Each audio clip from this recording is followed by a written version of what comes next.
ହନୁମାନ ଭଗବାନ ଶିବଙ୍କର ଏକ ଅବତାର ଓ ରାମାୟଣର ପ୍ରମୁଖ ପାତ୍ର।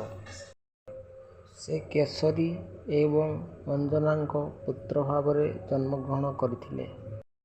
ମାତା ଅଞ୍ଜନାଙ୍କ କୃପାରୁ ତାଙ୍କର ଅସୀମିତ ଶକ୍ତି ପ୍ରଭାବିତ ହେଉଥିଲା।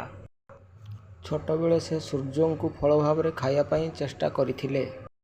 ତାଙ୍କର ଶକ୍ତି ଦେଖି ସମସ୍ତ ଦେବାଦେବୀ ଭୟଭୀତ ହୋଇଯାଇଥିଲେ। ଶେଷରେ ସେ ଶ୍ରୀରାମଙ୍କ ଭକ୍ତ ଭାବରେ ପରିଚିତ ହେଲେ।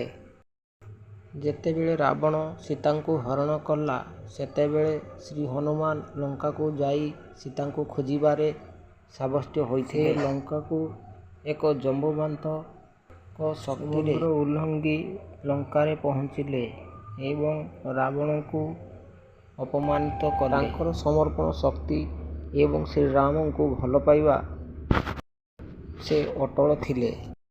ଭକ୍ତି ଶେଷଣ ଜଗତରେ ଭକ୍ତଙ୍କ ପାଇଁ ପ୍ରେରଣା। ଜୟ ଶ୍ରୀ ହନୁମାନ।